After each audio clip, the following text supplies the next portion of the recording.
Looks like we got some more people popping in here.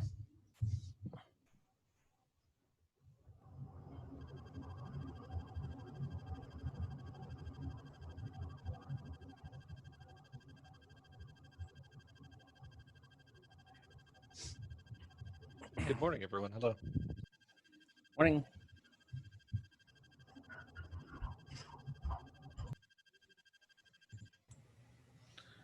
Good morning, all. Hi, Tom. Thanks for calling in. Are you on video or just phone today? I'm on both. Groovy. Morning, sir. Thank you. Yeah. Well, we can wait like a couple more minutes and then we can get started. Tom, you look like you have an accountant's office. You look like an accountant. Well, I think that's the only part I like to say that I fit the mold. I think the rest of me is maybe a little unaccountant. That's cool.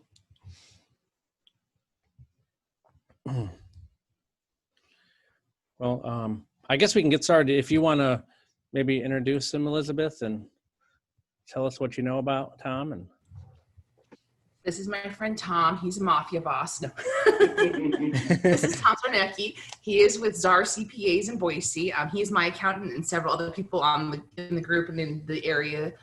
He specializes in real estate investing type things because one of the hats he wears, of course, is that he's a CPA and a darn good one, but he's also an investor himself. So he totally understands kind of the world we walk in, the games we play in, and kind of how to best maximize for investors the things that you're doing and how to not pay taxes, but how to manage when you pay those taxes. Like I jokingly tell people, my whole goal is to pay taxes on what I do actively, but to have my kids pay the taxes on everything I do passively.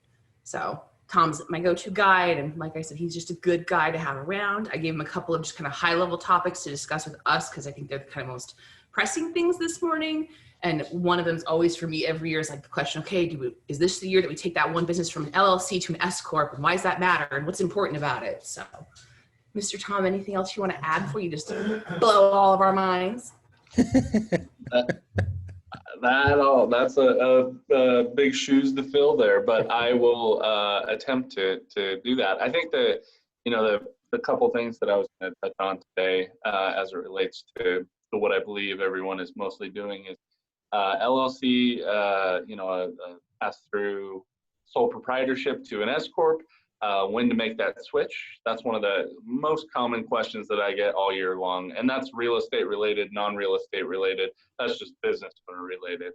And so touching on that, and then I think the other piece is talking a little bit about cost segregations and how those help. And how they're not just for large investors. They can be used at the individual level as well.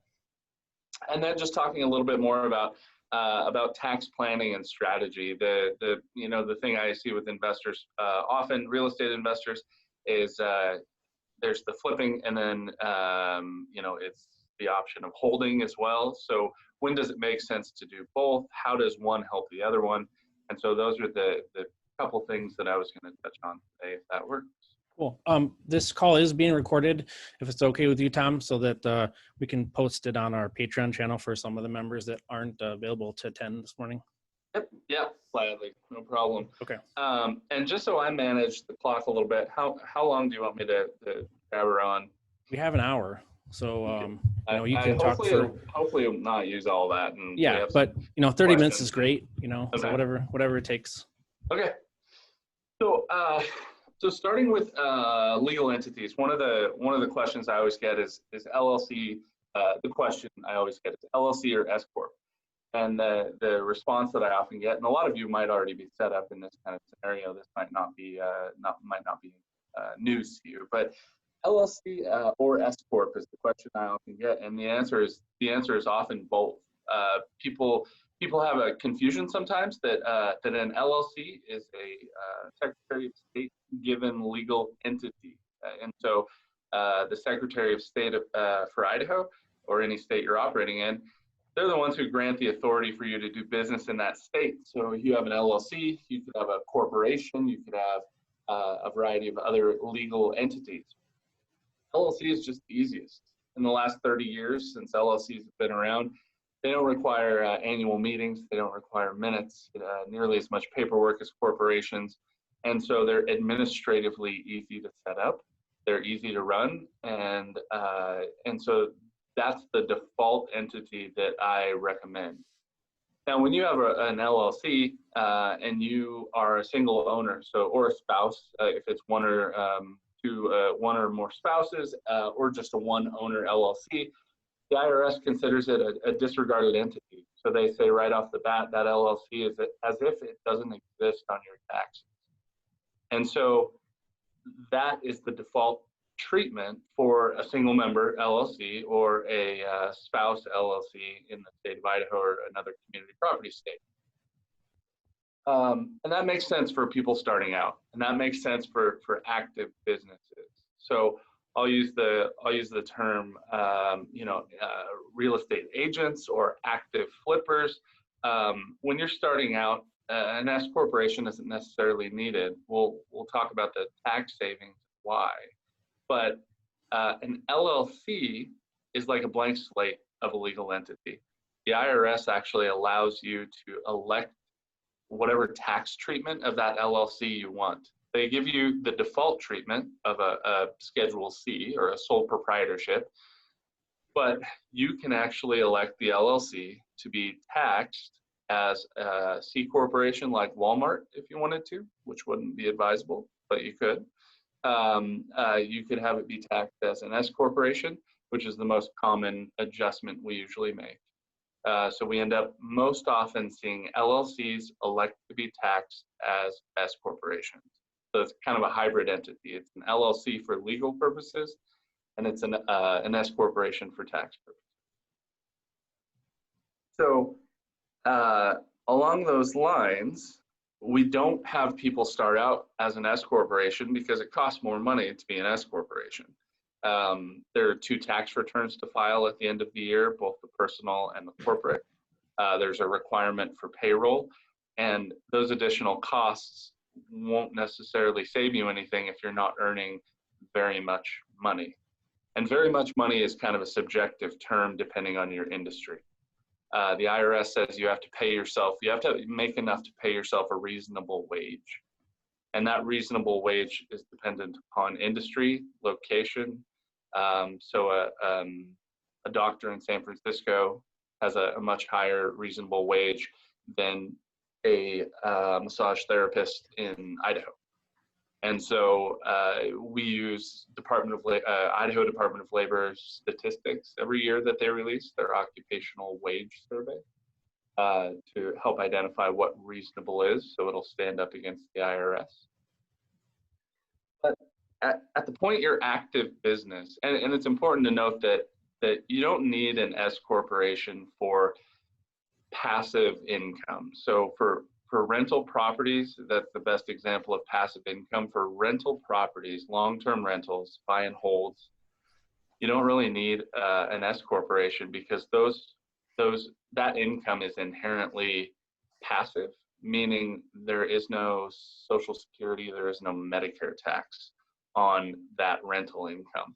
And the main purpose of an S corporation or an LLC taxed as an S corporation is related to savings on Social Security and Medicare, which is also self-employment tax.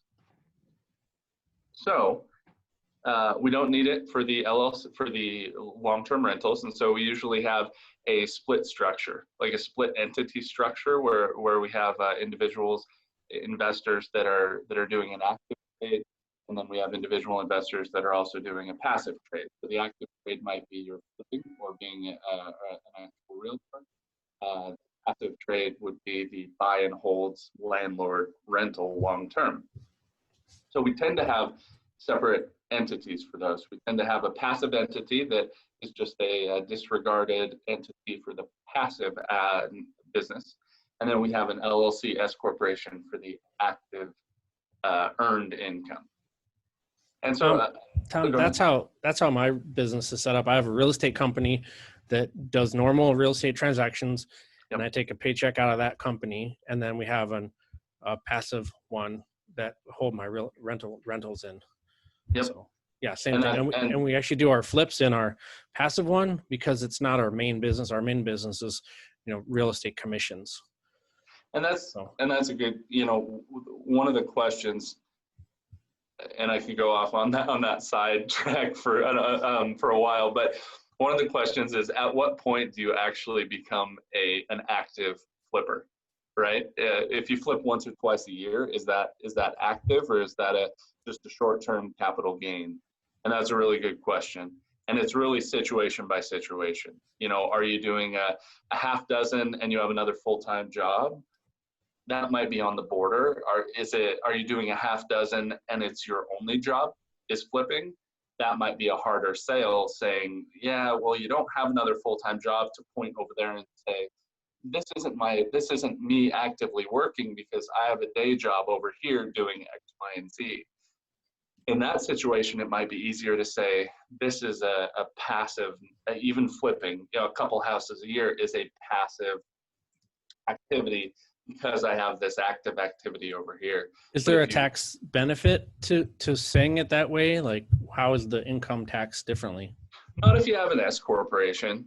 If you have an S corporation, then it's ordinary income. So it would go into the S corporation. You wouldn't have any Social Security or Medicare taxes, and that would be taxed so the gains on a flip would be taxed as ordinary income.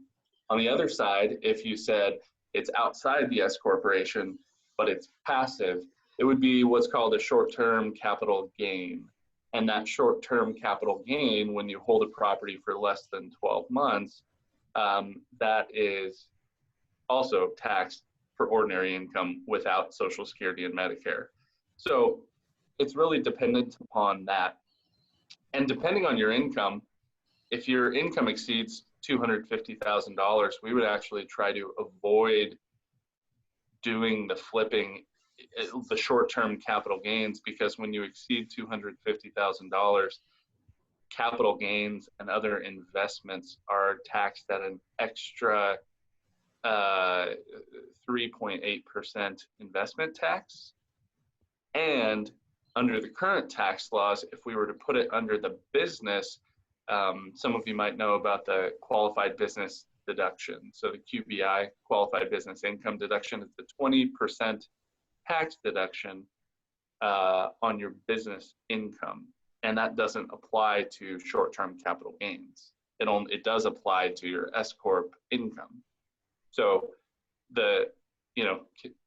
Kevin, I'd ask those questions. I'd say, depending on your income, there's a lot of factors that go into it. Income, QBI deduction, do you qualify for it? But there's a potential, depending on treatment and how you treat it, is treating it in the passive, treating it like a capital gain, where you might be able to get a 20% tax deduction otherwise if it was under the S corporation. So kind of a situation by situation looked there. Yeah, this is good to think about, because a lot of people in here flip houses, and and we should know the cost of doing that, because I don't. And it's like, so say you buy a house for $100,000 and you put 25 in it, and you end up making $30,000 profit. Now you don't get the whole 30,000, but so in that particular example, what is the tax implication? And I'm sure it's not that simple, but right. If it's and so to, just to continue on the conversation that we were, the line that we were talking about, that $30,000 gain, if that's a short-term capital gain, if that's how it's being recorded on your taxes, you're going to pay ordinary income taxes on that $30,000. And that means whatever your tax bracket is, with all of your other income piled in, whatever your income tax bracket is, that's what you're going to pay on that $30,000 short-term gain. But if the $30,000 went through your business as an actual business income through your S Corp, this is a general statement because there's lots of other factors that decide whether you qualify for it or not. But generally, you get a 20% tax deduction currently under the Trump tax cuts, which we'll see how long those last. But for the moment, they're there, and you would only pay tax on 24,000 because we'd get a 20% deduction on that 30 grand. So that's $6,000. So you're paying tax on 24,000 in one scenario.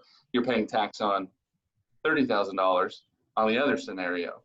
Now, there's a half dozen different situations where, maybe you have capital losses from the sale of stock, and we want to use all those. Well, then it might make sense to you to call it a capital gain. But there's all sorts of scenarios. In general, though, flipping under a business versus flipping as capital gains, the business is usually cheaper under today's tax laws, the S Corp, going with an S Corp.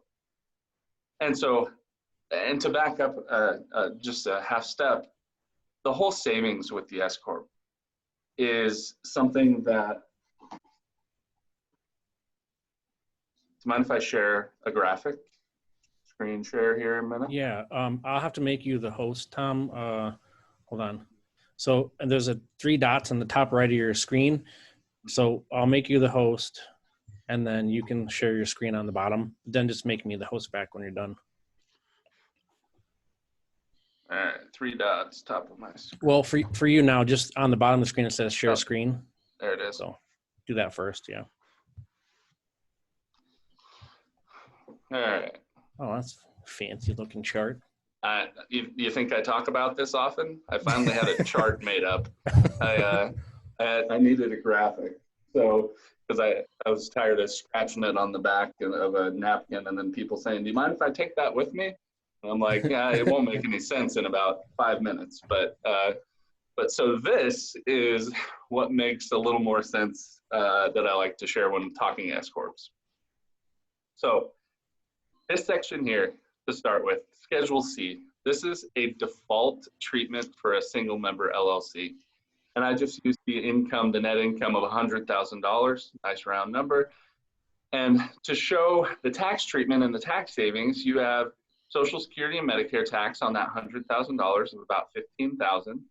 And then this income tax over here, this is an arbitrary number, 15%. Oh, that's just the number that that we use, and it's going to stay static over here. And so this side is really dependent upon what your overall income is, what your tax status is, single, married, kids, lots of different factors that come into there. But in this scenario, Schedule C, a single member LLC, you're going to pay 15% Social Security and Medicare, and then in this example, 15% income taxes. So single member LLC pays $30,000 of taxes. When we go over here and we have the exact same treatment, but we go with an LLC taxed as an S corporation, we have the same net income, $100,000, but in this scenario, we're paying ourselves a salary of $40,000, and we're paying ourselves distributions of $60,000. The W-2 is still subject to all of these high taxes, the same 15% Social Security and Medicare, the same income taxes. However, the distributions that you take out, so think of these like dividends, that is only subject to the income taxes. So we end up saving 15% on whatever goes in this bucket over here, the K1 bucket. This saves $9,000. You can kind of see over here, I just said, average cost of an S Corp to administer per year. You have to do a separate corporate tax return. You have to do payrolls. You have to do all these different things. And so I usually say, if you're not saving $1,000 a year, it doesn't really make sense yet to be an S corporation. You should stay over here. But when it makes sense, it makes sense. And the more you make, the more you end up saving, because the Social Security stops eventually at, in the mid hundreds, 140,000 of earnings, but Medicare goes on forever. You make $1 million, you're paying Medicare on it. And so this S Corp situation, the more you make, the more you save.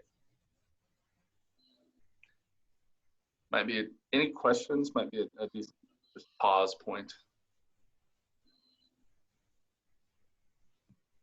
Tom, it's Chris Wolford. Set me up as an S Corp, brother. Make sure.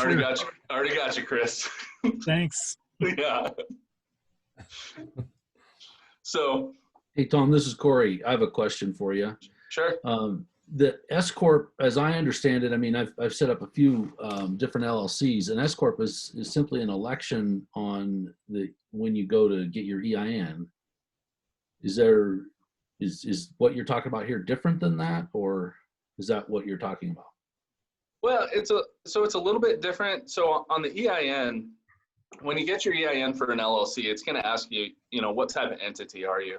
And Right. you choose LLC, and then it's going to say how many members of the LLC, and you say one, and then the IRS the EIN application will say, okay, you're a one-member LLC, you're disregarded. So right after getting your EIN, there's a form called a 2553. And that 2553 is exactly what you just said. It's an election. It's a 4-page document. You only fill out the first 2 pages, and it's a quick application. You send that in, and usually due by March 15th of the year, you want it to be effective.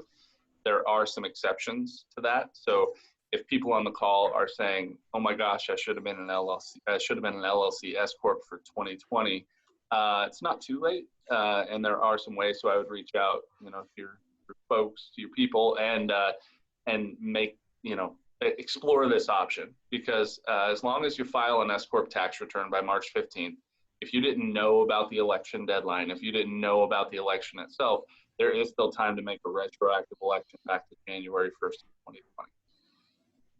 Tom, could you comment on an S corp formed in Idaho but business done in another state primarily, and impact of like franchise and excise taxes versus LLC versus being taxed as an S corp? Yeah, good question. This is definitely, the benefits that I laid out here are definitely, I don't want to say Idaho specific, but it is specific to a state that doesn't levy taxes, on additional taxes on businesses. And a good example of this is, so oddly enough, like Tennessee. I have a client in Tennessee, runs a successful business, but she, when we explored this option for S corp, as a sole proprietor, Tennessee doesn't tax any of her income. As an S corporation, Tennessee now lays a tax on all distributions that she takes. And so when we did this analysis for her, it turned out that the LLC did not make sense to file an S corp election in the state of Tennessee, because the savings from Social Security and Medicare tax would have been wiped out by the Tennessee excise tax on the distributions. And so, really good question. And situation by situation, this is absolutely, this is a very generic presentation and statement, and this works really well for Idaho LLCs doing business in Idaho. I can say that, without much question, that you'd benefit if you're an Idaho LLC doing business in Idaho, or a Nevada LLC doing business in Idaho. But if you're doing business in places like Washington that has a B&O, a business and occupancy gross receipts excise tax, or if you're doing any business in California that has $1,000 minimum tax on, near $1,000 minimum tax on LLCs, Tennessee, there are states out there where this may, in your situation, may not make sense. But the vast majority, at least the ones here doing business here, it's going to make sense depending on their income. Thank you. Hey, Tom, also just so that everyone is aware, can you share a little bit about how the transformation, and it is just a schedule change, from an LLC to an S corp works, and how it's a one-directional thing, because once you've gone S corp, you can't go back. And which it's mostly true, but so when you go S corp, it's a 2553, so it's that tax form. We send a tax form into the IRS, fax it in, mail it in, and they usually get a letter back in normal times, 30, 60, 90 days. I don't know, who knows how long it's taken right now, but they send you a letter saying, we approve your S corp election, effective whatever day. So in this case, maybe it's retroactive to January 1st, 2020. Once we end up doing that, you no longer file a Schedule C. You file what's called an 1120S, and that's the corporate tax return. but that still all flows through at the end of the day. It spits out all the forms, and you integrate those with your personal tax return. That's about the only change. You don't change your EIN. You don't change your LLC's name. You change the way you file, and that's truly about it. So again, it's more paperwork, translates generally into more cost, but those costs are pretty fixed. And I say pretty fixed because obviously the more volume you do, the bigger you get. Some of those costs may increase, but for the most part, unless you're adding employees or adding states, that cost doesn't increase tremendously. There is a way to elect backwards, but it's a little bit messy. So backwards as in going from an LLC S Corp back to a disregarded entity. And so there is a way to do it. It takes a little bit of work. You have to meet certain deadlines as far as when you let the IRS know that you're making this election back to a default.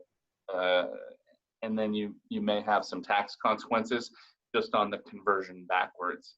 And doing that conversion, so we try to wait for a point in the business's life that we're pretty confident that for the foreseeable future, you'll be, sustaining some level of income that will make sense to be an S Corp. But the nice part of this is generally, if you save $10,000 in 1 year, you could not make any money the next 8 years and it would still be saving you money. So the benefits are significant.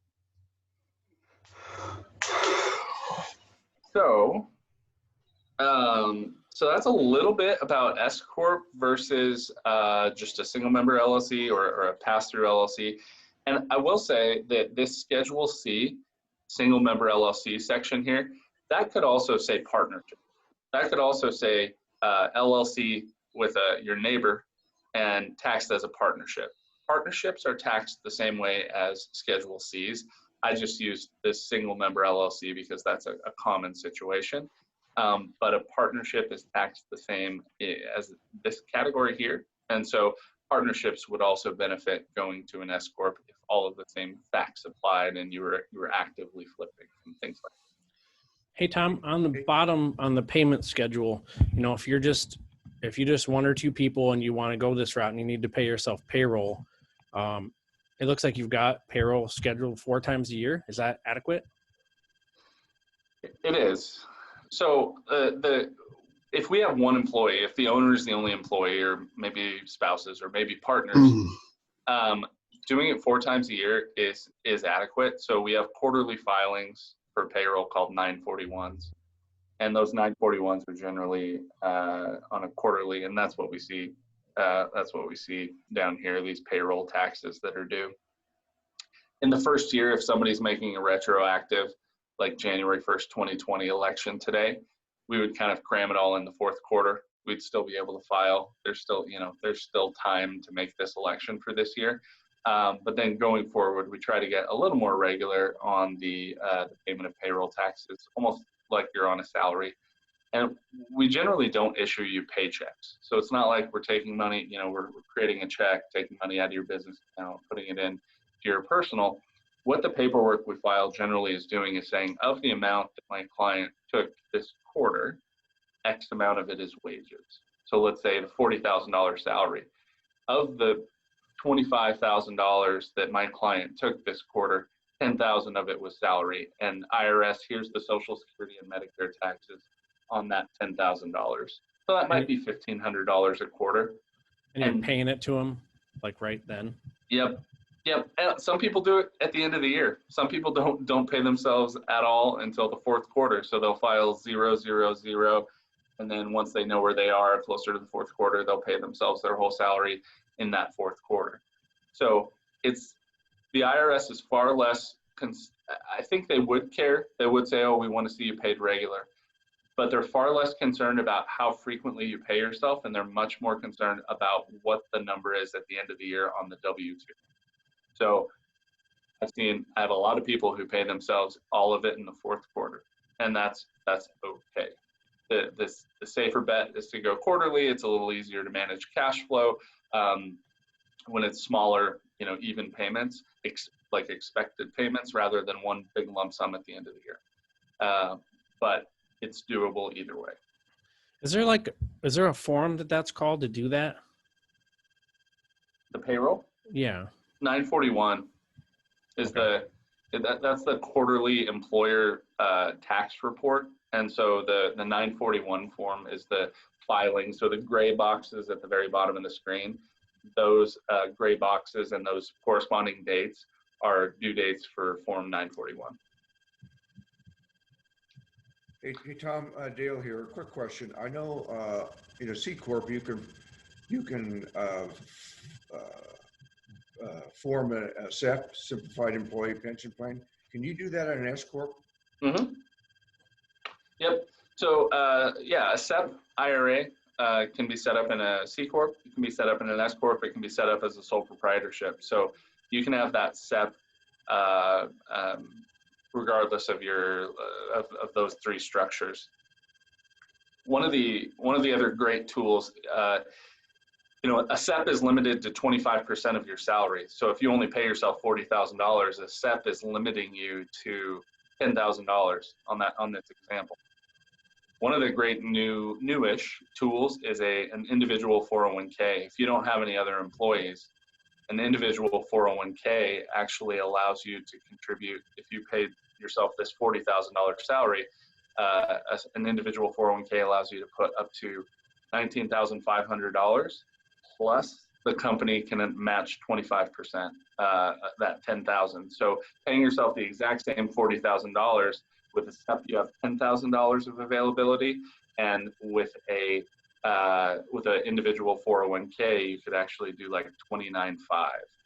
And so we really like those tools as retirement savings vehicles.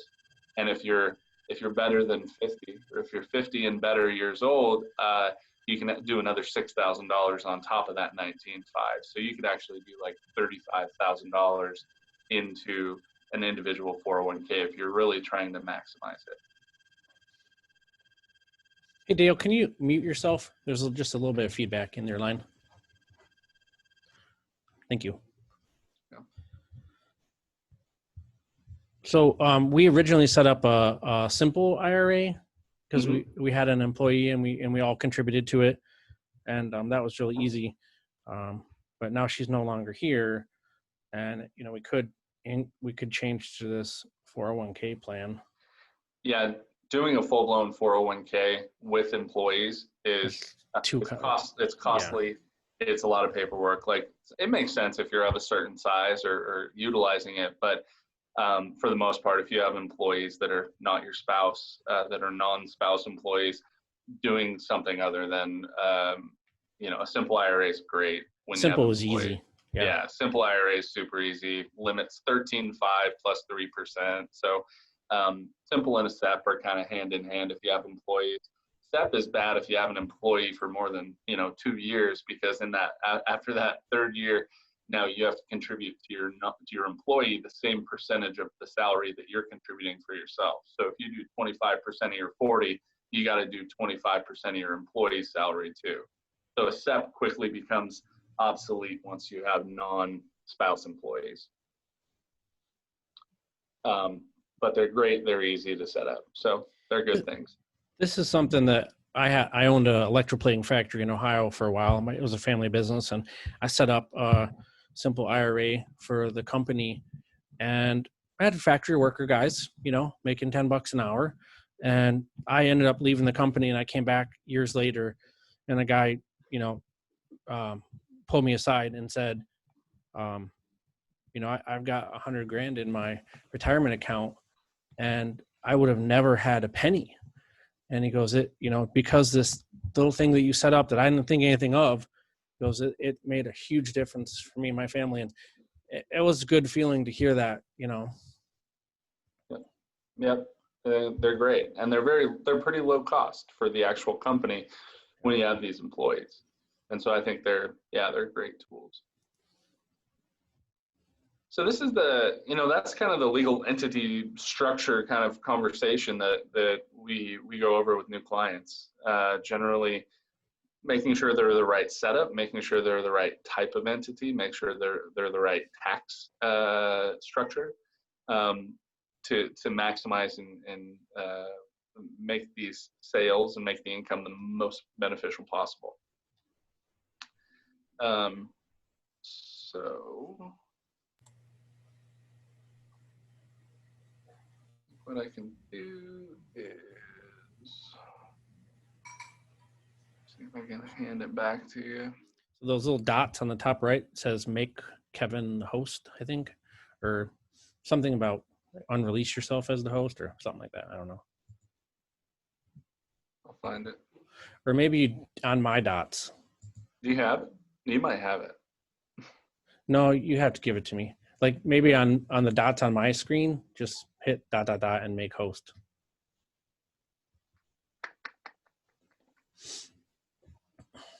Like on my little picture. Yeah.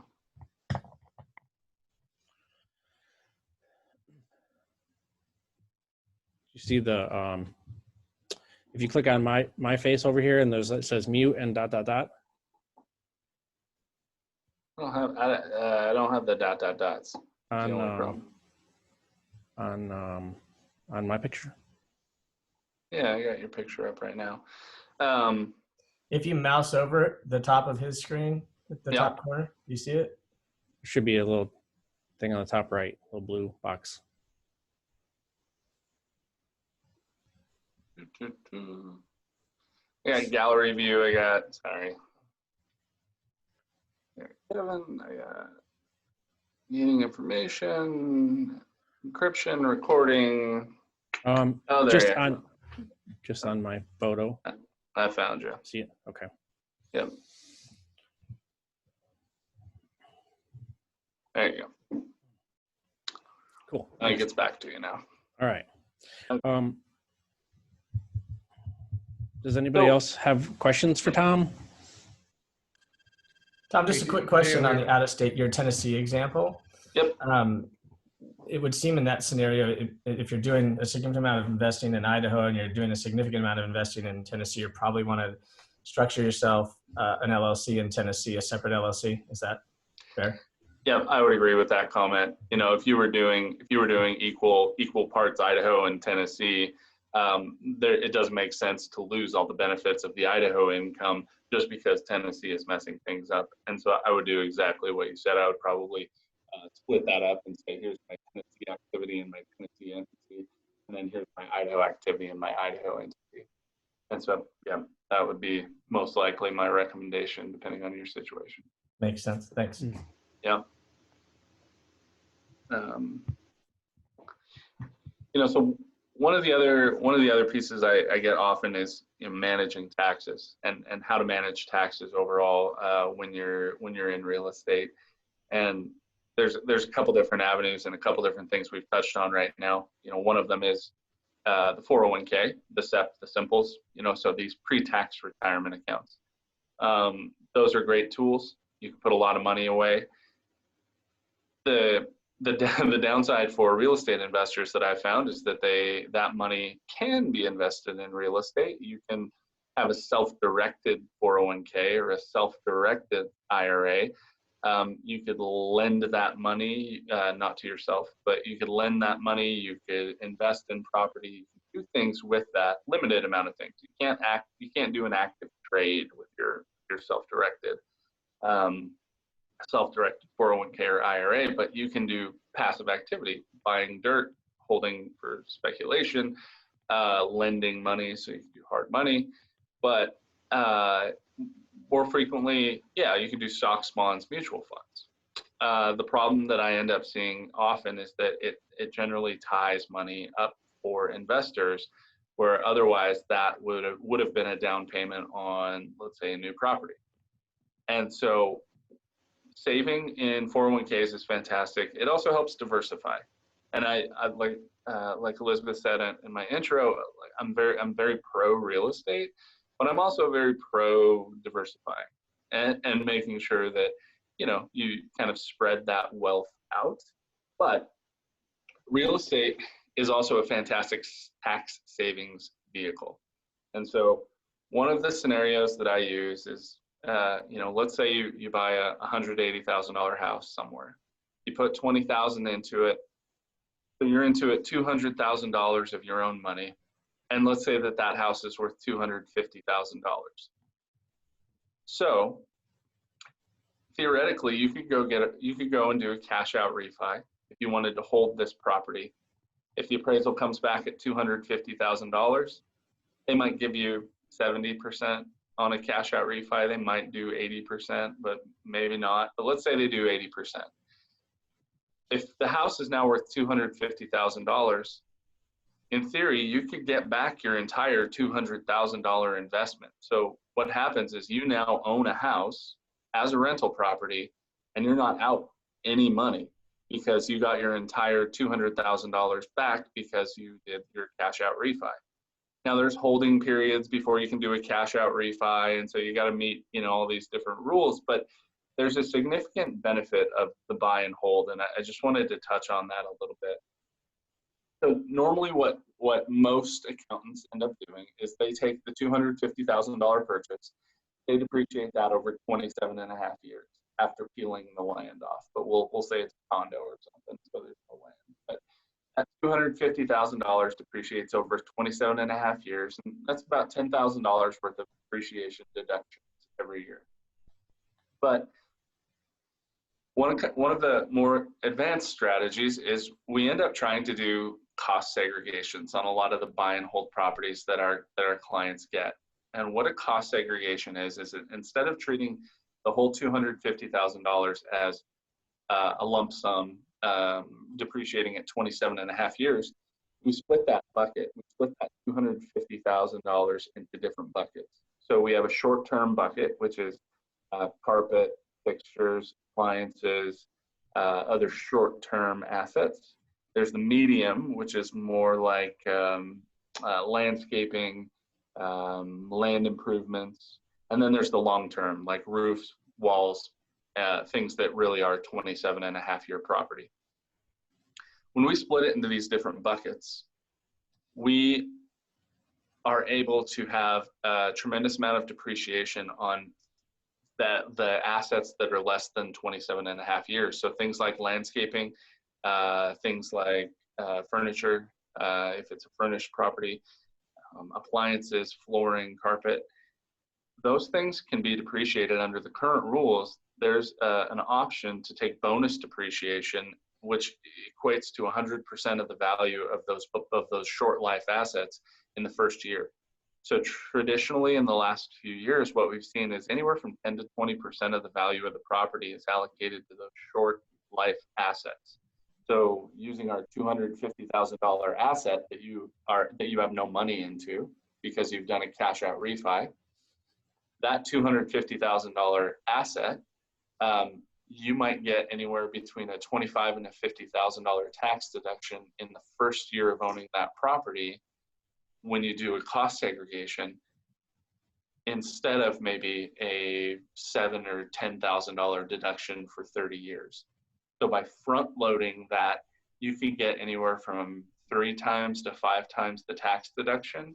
And so you're almost getting a $50,000 tax deduction, yet you have no money in that property because you just did a cash out refi and got all of your money back other than your profit, because you're leaving your profit in there as your equity down payment. So doing something like that is just the same as maxing out your 401k. So if you do 2 401ks, both you and a spouse, let's say. So a $50,000 tax deduction for holding one property is great. And one of the things we try to do is we try to tell people, you're flipping for the income, and that's fantastic, but how are you building your wealth? And for the most part, the buy and holds are the wealth building. And so that's what we try to have people say, you don't want to do this flipping forever. And so what's going to be the retirement plan? And so the buy and holds are fantastic tax deductions in the current, and they're fantastic cash flows for the future. And so we really like the holds as a tax planning tip. So if somebody's flipping 10 properties a year, I'm trying to convince them to hold on to 1 or 2 of them a year. And Hey, Tom, yeah. during during this is gold, by the way. Like, we should all be writing all this stuff down if you're not. Sorry. No problem. I Typing appreciate as it. fast as I can. I agree. Yeah. But This is a huge deal. So re-listen to this 3 times or call Tom back. But say you buy a house for $100,000 and you put, you know, 30,000 in reno. A lot of us are buying the stink pots, you know, like these big renovations. Are we able to, does that helpful in the cost segregation? Because we're like repairing a lot of like carpet, paint, fixtures, a lot of stuff that's like, is that helpful or not, or does it matter? yeah, I don't want to like over generalize what you all are kind of doing when you're doing a flip, but I will say for the most part, I would imagine that a lot of what you're doing with that $30,000 of improvement is short life stuff. Cosmetics, It's yeah. carpet, it's paint, it's you know, it's not necessarily 30 grand on building new walls, right?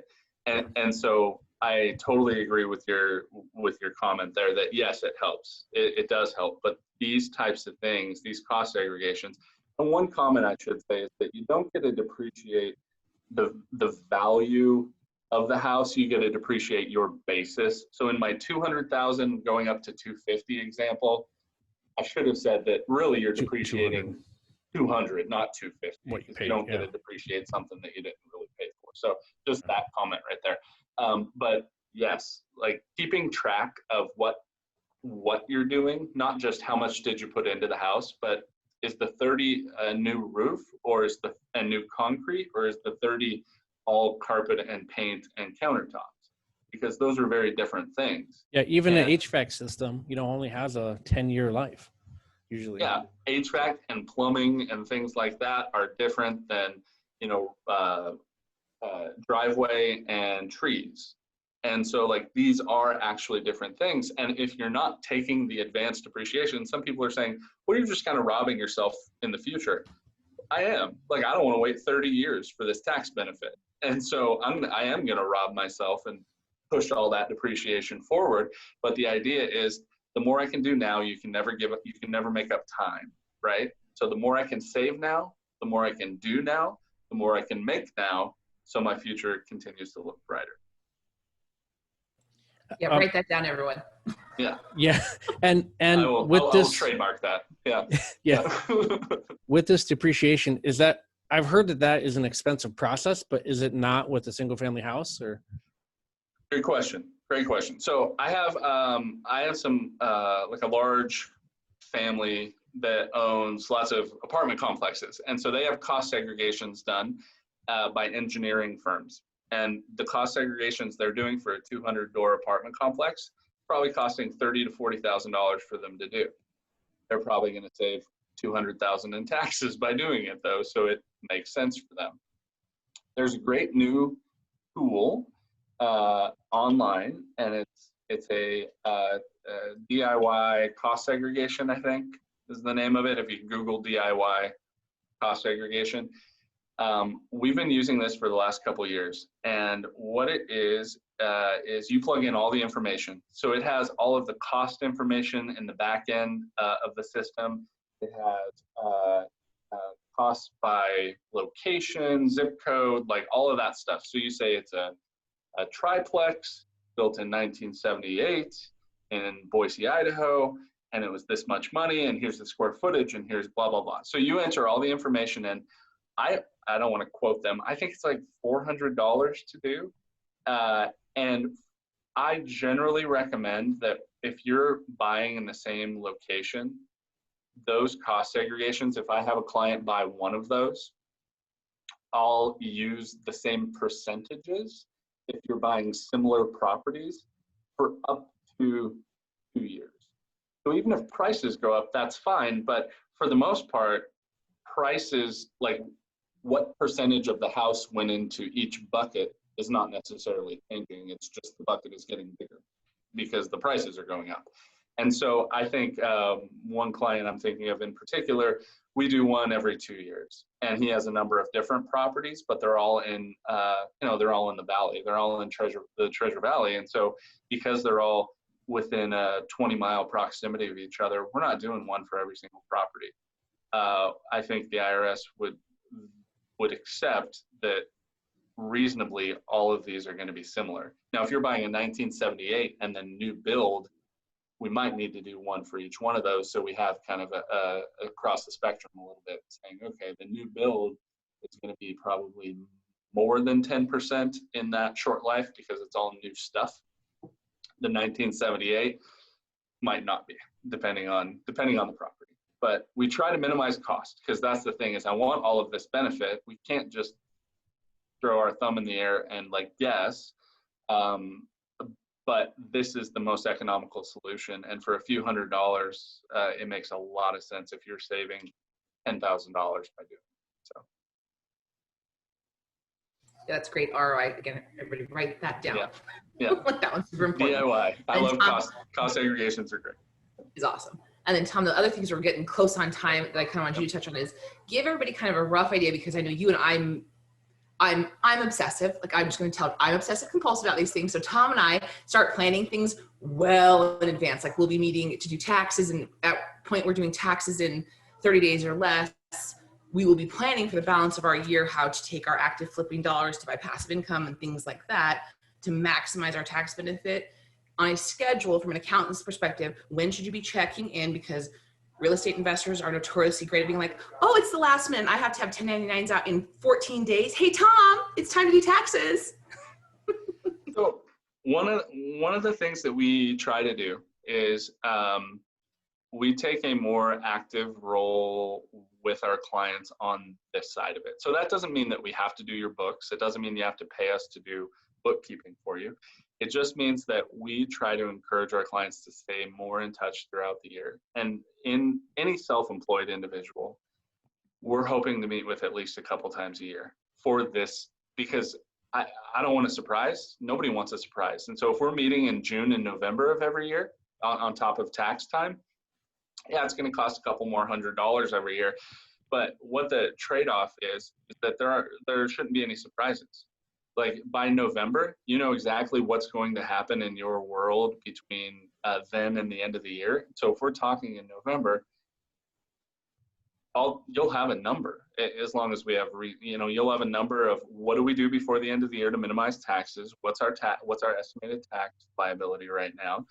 And so that planning aspect is something we really try to focus on, and that's kind of where we've kind of separated ourselves a little bit as not just a compliance shop. We're not just doing tax returns. We're here all year, and that's what keeps us busy is that we're planning the rest of the year after taxes are done. Tom, will you put your information in the chat box for us so people can reach out if they want to? Fire hose, my friends, fire hose. So it is Tom's busy season. So if you need to get on the schedule, schedule quickly. It's not that bad, but it's there. Does anyone, we have just like 5 minutes left. Does anyone have one quick last question for Tom? So I have a question on that example that you gave, Tom, the purchase for 180, 20K reno, ARV 250K. Yep. Can you do that with a 401k? Can you do that with a self-directed 401k or an IRA? And how do you have to pay that thing back for those funds? And does it have to, it participates in the profit, I assume? So it does. So if you're buying it exclusively inside the 401k, let's say you pay cash at 180, you pay a contractor 20 grand to rent, to renovate it. I know, yeah. Yeah. And so you renovate it for 20,000, pay a contractor, you're 200 into it. So the idea is, yeah, all of the rent would have to go back into the 401k, the self-directed. And if you sold the property, 100% of the profit would have to go back in the 401k. And so that's the only downside. And I love self-directed because of their flexibility, but it's really situational. I want to make sure that it makes sense in everybody's situation, because if you put it in a 401k, we don't get the benefit of the cost segregation, so we don't get the benefit of the massive depreciation deduction. And so depending on your situation, depending on everybody's unique position, it may make sense to do it inside of a 401k, or I may say, leave it outside the 401k and go lend with that money, go do something else with that money, because we want the depreciation deduction outside the 401k to offset your other income. If you're young too and you lock everything up in a 401k, can't use it. Right. Again, probably the other big thing is because I do trade in a self-directed IRA and a 401k, Corey. One of the things that you always have to keep in mind is if you were to buy something like that, doing a refi in a 401k or a self-directed IRA is possible, but it's ugly from a paperwork perspective. You got to be really careful. And I'm with Tom 100%. Like, if you can keep that active money out for the things you want to actively make money off of, keep it out. For the things that you want to passively just put aside that's going to be your retirement into the future, that's what goes into your IRA or 401k, because you don't want access to it until you are of appropriate age to be drawing on it passively. And that's a great comment, is that the debt, if you try to have debt on a self-directed owned property, it's a little bit more paperwork and on the tax side of things. And then it's a lot more paperwork, I think, on the lending side of things. And so that may make sense. And if it makes sense in your situation, it's because you don't need a tax deduction on the outside. And it's also because you are paying cash for it. I think that's kind of the easiest scenario, but I don't want to make that blanket statement, say that's the situation, that has to happen for everything.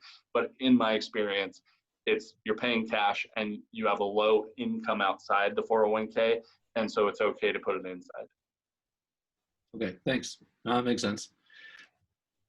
Cool. Thanks, Tom. That was super helpful. Yeah, my pleasure. Thank you guys for having me. Tom, who's your favorite client? But thanks, Elizabeth.